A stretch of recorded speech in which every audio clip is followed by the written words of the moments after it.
कि मियाँ बाजार का नाम माया बाजार या उर्दू बाजार का नाम हिंदी बाजार, अली नगर को आने, जिसका जो नाम है रहने दीजिए। क्यों रहने दे?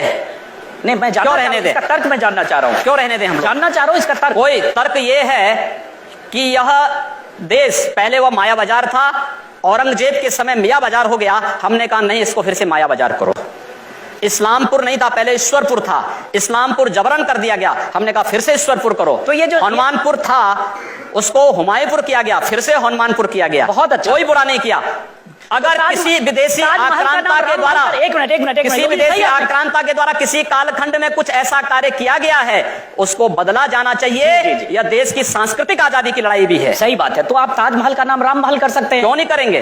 कर देंगे, बिल्कुल किया जाना चाहिए। आवश्यकता है तो किया जाना चाहिए। चलेगा। तो जो मुमताज महल के लिए शाहजहां ने ताजमहल बनाया, उसको जांच का विषय है, चर्चा करिए ना इस पर कभी खुले मंच पर। अच्छा, तो इसका मतलब जो भी पुरानी विरासत है, अगर कहीं लाल कोई विरासत नहीं, कुतुब मीनार जो देश के हित में होगा हमें वह कदम सख्ती के साथ उठाना चाहिए, बिना सोच, बिना लौंग लपेट के, बिना संकोच के। तो देश के हित में, देश की सुरक्षा के हित में है, आने वाली पीढ़ी के भविष्य के हित में हमें वो कदम उठाने में कोई संकोच नहीं करना चाहिए। तो योगी जी, आप ये मानते हैं, आप थोड़ा गुस्से में हैं, तो मैं कोई गुस्सा नहीं हूं। मैं आपको बता रहा हूं, आप क्योंकि मुझे कह रहे हैं, मुझे भय है कि आपको फिर पसीना ना हो जाए। बिल्कुल नहीं, मैं चाहता हूं आप गुस्सा करिए, पसीना नहीं आएगा मुझे, चिंता मत करिए। मैं ये कह रहा हूं कि इसका मतलब हुआ कि आप देश के हित में मतलब मानते हैं, जो 20-22% मुस्लिम आबादी है वो देश हित के खिलाफ है, उनको हाशिए पर रखकर आप अपना देश, अपनी दुनिया। आप कभी गोरखपुर आएंगे ना, वहां मुसलमान जब पीड़ित होता है तो वह कहीं और नहीं जाता, वो मेरे पास ही आता है, कहता साहब देखो फलाना गुंडा उसके पास कोई विकल्प परेशान कर रहा है। और उत्तर प्रदेश सरकार से भी जो पीड़ित होता है तो भी मेरे पास ही आता है, कहीं और नहीं जाता है। अकेले सांसद हूं जो 2, 3, 4 घंटे पब्लिक के लिए खुले उसमें बैठता हूं, कोई सुरक्षा नहीं, कोई तामझाम नहीं, कोई भी आए अपनी बात कहें, और फिर अगर बातचीत से मानेंगे ठीक, नहीं तो आंदोलन का रास्ता वहां तय होता है। हर एक व्यक्ति की सुरक्षा और हर एक व्यक्ति का विकास आपको देखना गोरखपुर में जाकर के। एक बार इसको ये बोलेंगे, हर एक व्यक्ति मतलब हिंदू हो या मुसलमान, जो भारत का नागरिक है, जो भारत का नागरिक है वो हमारा नागरिक है, उसमें जाति मत और पंथ कहां की बात आती है? जब अरे मैं सनातन हिंदू धर्म का उपासक बदलना चाहते हैं, सनातन हिंदू धर्म का उपासक हूं, सर्वे भवन्तु सुखिनः सर्वे सन्तु निरामया की बात करता हूं। मैं किसी मत और मजहब का विरोधी नहीं, लेकिन जो भारत का विरोधी है मैं उसका विरोधी हूं सर। वो कोई भी हो, मैं उसका विरोधी हूं।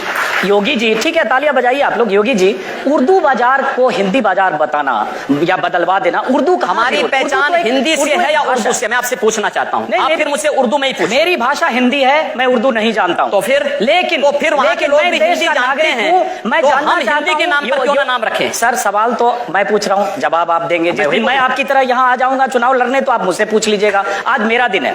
तो मैं ये पूछ रहा हूं कि योगी आदित्यनाथ जब पश्चिमी उत्तर प्रदेश में जिस ढंग से चुनाव प्रचार में जा रहे हैं, या पूर्वी उत्तर प्रदेश में जिस ढंग से आप चुनाव प्रचार करते हैं, और जाहिर है वहां आपकी फैन फॉलोइंग भी काफी है, क्या आपके दायरे में, आपकी राजनीति में मुसलमानों के लिए कोई जगह नहीं है? क्यों नहीं है? क्यों नहीं है? शाहनवाज हुसैन मेरे सबसे अच्छे मित्र हैं।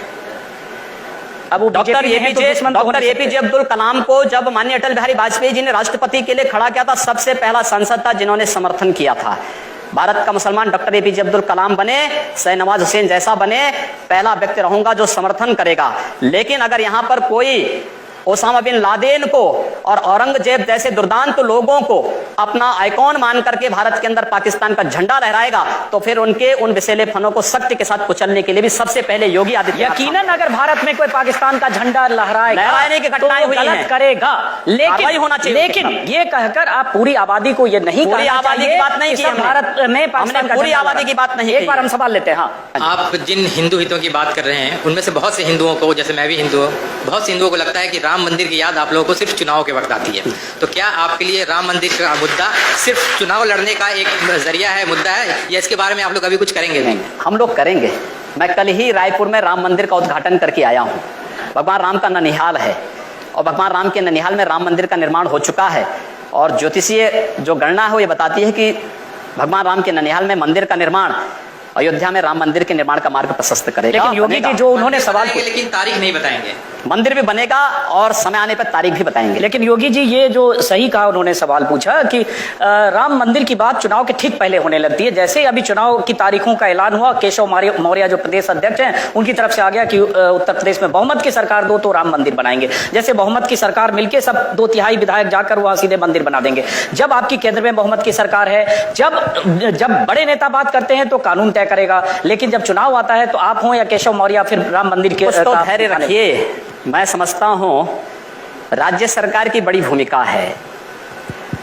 1986 में जब अयोध्या में राम जन्मभूमि का ताला खुला था तो कोर्ट ने राज्य सरकार से पूछा था कि लॉ एंड ऑर्डर को आप बनाए पाएंगे। राज्य सरकार ने लिख के दिया। मैं श्रद्धांजलि दूंगा स्वर्गीय वीर बहादुर सिंह जी को, जिन्होंने उस समय राम मंदिर के इश्यू को लेकर के, और स्वर्गीय प्रधानमंत्री श्री राजीव गांधी जी को, जिन्होंने 89 में अयोध्या से कांग्रेस के चुनाव प्रचार का शुभारंभ किया था। और मैं धन्यवाद दूंगा राहुल गांधी को कि राहुल गांधी अपने पिता का अनुसरण करते तो संभवतः कांग्रेस की दुर्गति नहीं होती। सवाल वो नहीं है स्वामी जी, सवाल ये है जैसे आपने कहा कि राज्य सरकार की भूमिका होती है, बड़ी महत्वपूर्ण। तो एक मैं सुन लीजिए, राज्य सरकार की भूमिका अगर होगी तो एक अमित शाह ने, जो पार्टी के राष्ट्रीय अध्यक्ष हैं, उन्होंने कुछ देर पहले मैनिफेस्टो जारी किया, कुछ दिन पहले आप भी मंच पर थे। उस मैनिफेस्टो में बहुत सारे वायदे हैं, वही वायदे पूरा करते करते शायद 5 साल में पूरा ना हो, तो आप वो वायदे पूरा करेंगे जो मैनिफेस्टो में दिया, या जाकर मंदिर बनवाने जाएंगे वहां जहां कानूनी मामला कोर्ट में? मंदिर भी बनेगा और ये विकास के सारे कार्य भी होंगे।